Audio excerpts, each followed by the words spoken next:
Hello, I'm Boshi-san, and this is Film Dojo. In the same way that Sifu has been having me learn martial arts through kung fu films, I thought, why not learn just raw filmmaking by watching films? And they made me a book. It's like really easy. I'm just gonna go through them. I figure we're gonna think about them and watch them and review them. What's the first one? Oh, we're going to the moon. All right.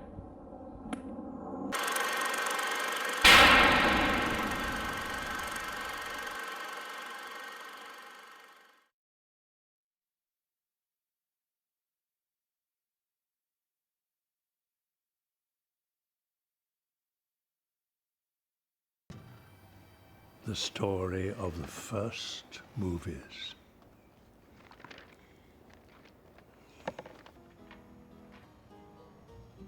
No one had ever seen anything like it before.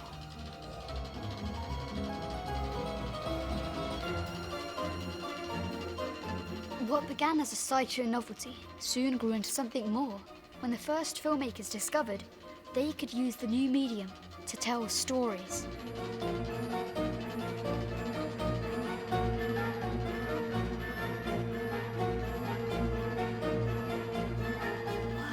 Wow.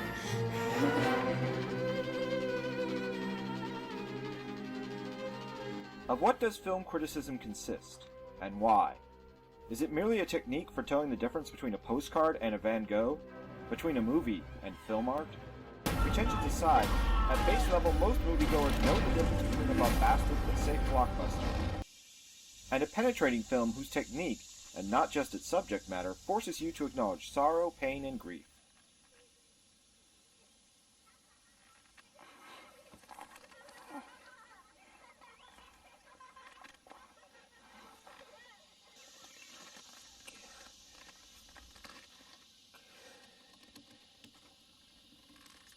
Yet also joy, wonder, and magic.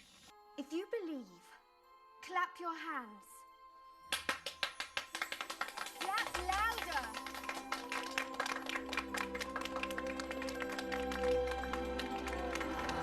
Thank you. Words on a page are not true to either the form or power of a film. No amount of description fully evokes the combination of angles, sets, props, acting, sound, and editing a scene, much less the entirety of a film, presents. That is never allowed. In most critical writing, you can easily quote a paragraph or stanza or term from the source without corrupting its original presentation. George, Melies. But in a field that combines both visual and moving elements, only a format containing those elements can fully express a thought beholden to its source. There's a great line being used to promote silent movies, and they say that you can listen to them with your eyes. From Siskel and Ebert to the current populism of internet reviewers as divergent as Doug Walker's entertaining nostalgia critic, to the more analytical reviewers at Shea Apocalypse, film criticism is increasingly moving into the realm of the video essay. Aaron Sultanit's book Film, A Modern Art claims film as an apex of modernism. But, if modernism is rightly understood birthed from the Renaissance and the psychology of Shakespeare, and the grace of Michelangelo injecting a dynamic humanism into philosophy, there still remain the Enlightenment's rational quest for static absolutes and things in themselves well into the 19th century. It took the horrific absurdity of World War I to move postmodernism forward, where a decentralized meta-narrative more aptly embraces a dynamic apprehension of reality. But not without risk. This is a breathtaking pace, and such a pace cannot help but create new ills as it dispels old. New ignorance, new problems, new dangers. Surely the opening vistas of space promise high costs and hardships, as well as high reward. Film history begins with Thomas Edison's kinetograph and kinetoscope, creating modern pictures seen by a sole individual. In 1894, movies began with a sneeze.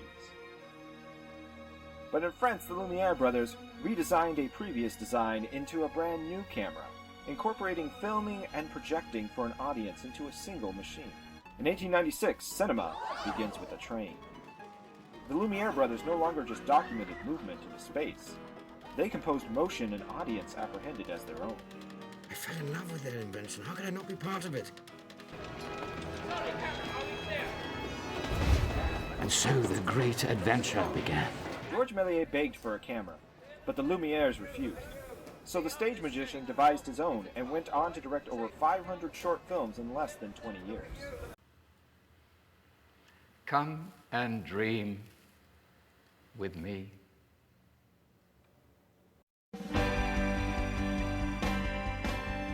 1902 saw the release of his most ambitious film yet, A Trip to the Moon.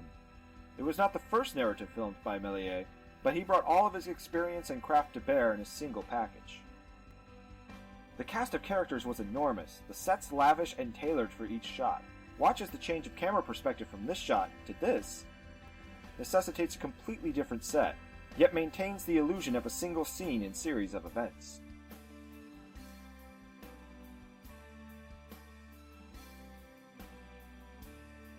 From here, the adventurers rocket to a personified moon.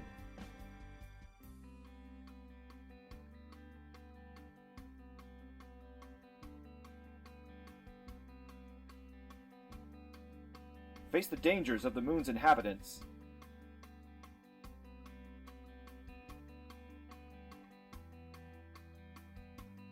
and return to Earth. It's not the most complicated of stories, yet I find it does keep its charm.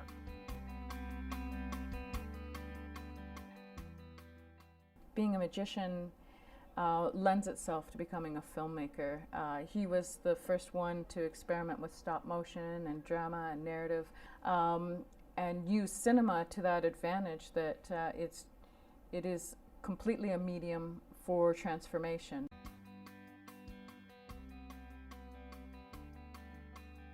Stop edits were used often by Méliès after his accidental discovery of a mind's ability to accept the sudden substitution or absence of an object in a frame merely by stopping the camera, replacing or removing the object, and filming again. This simple edit obliterates movement one after another.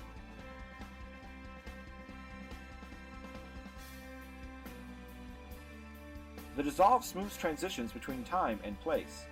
After the travelers escape the throne room, the film is reeled back and shooting the next scene overlaps the images on the film. As a viewer, the illusion gives the sense of events transpiring between this shot and the next, as your mind adjusts to the new reality. Perhaps they met no resistance in a long climb. Perhaps they blew up another dozen moon men. It's unessential to the plot, but gives you space to imagine events.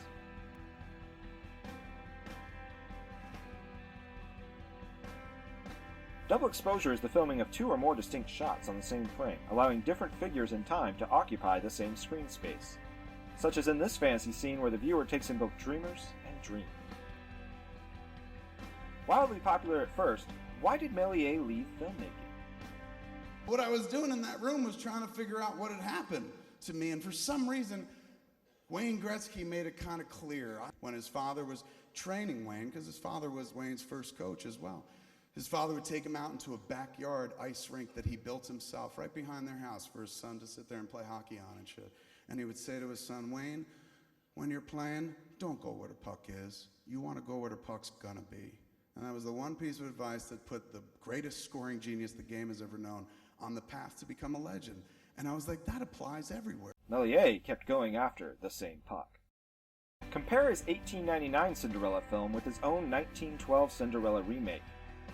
The later set dressing is much more elaborate, and the plot is certainly longer with additional complications. But fundamentally, the style of shooting has not changed. Camera angles don't change within a scene. The audience is nearly always in a fixed, distant position, as if the frame were nothing more than a window onto a single, immovable stage. Even his later fairy godmother needs lovely assistance, as any magician would. His heritage as a stage magician fueling his innovations was a viewpoint from which he never left, never adapted to the changing demands of the audience. What advanced dynamic apprehension before became stale.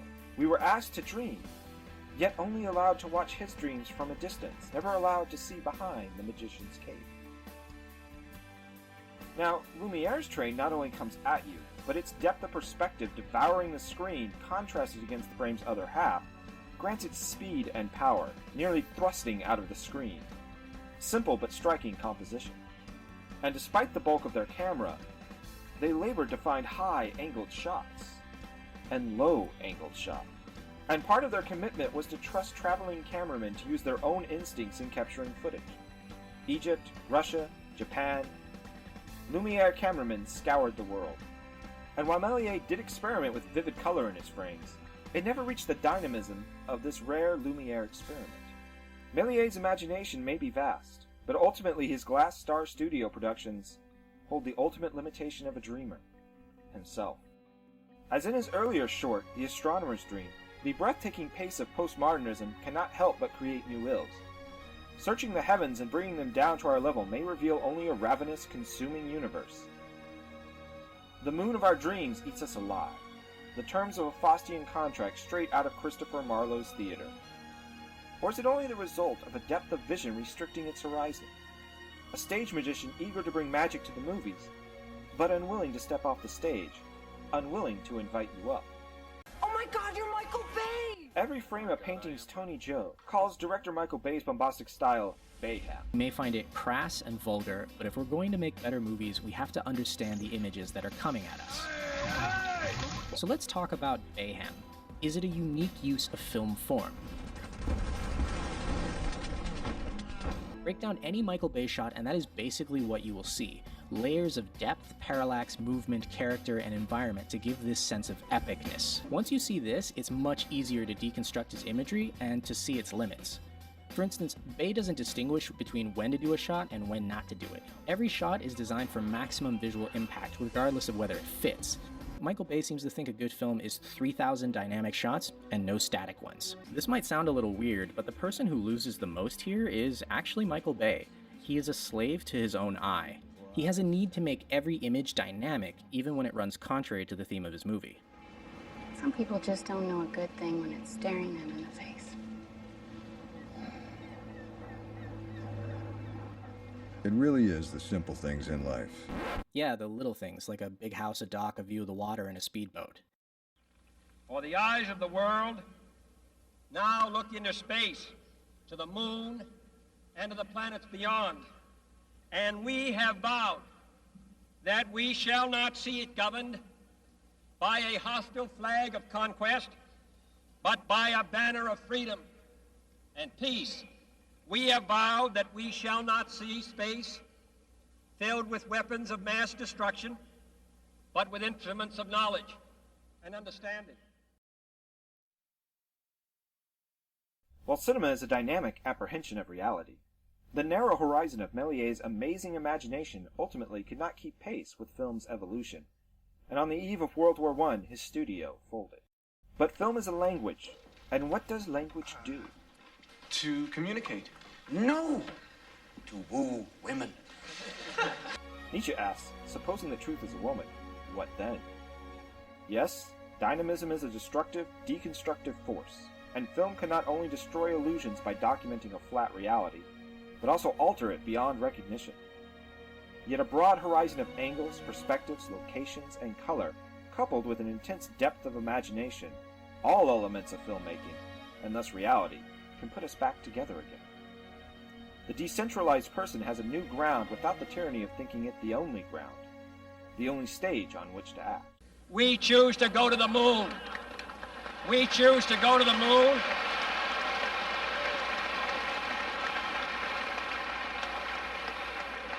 We choose to go to the moon in this decade and do the other things, not because they are easy, but because they are hard.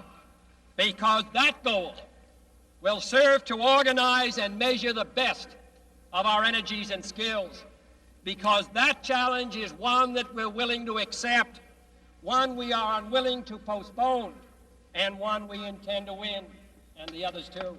We set sail on this new sea because there is new knowledge to be gained and new rights to be won, and they must be won and used for the progress of all people. And still, it is a masterpiece.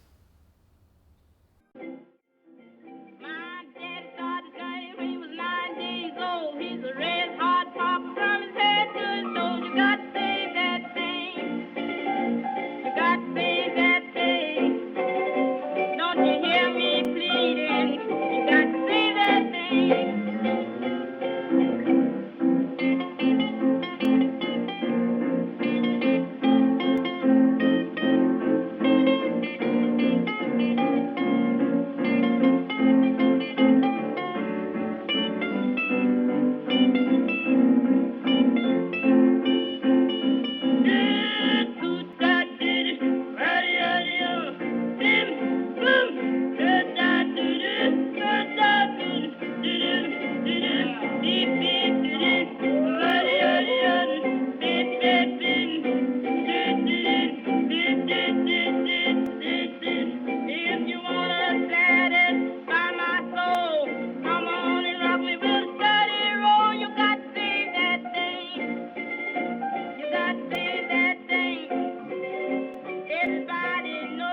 time.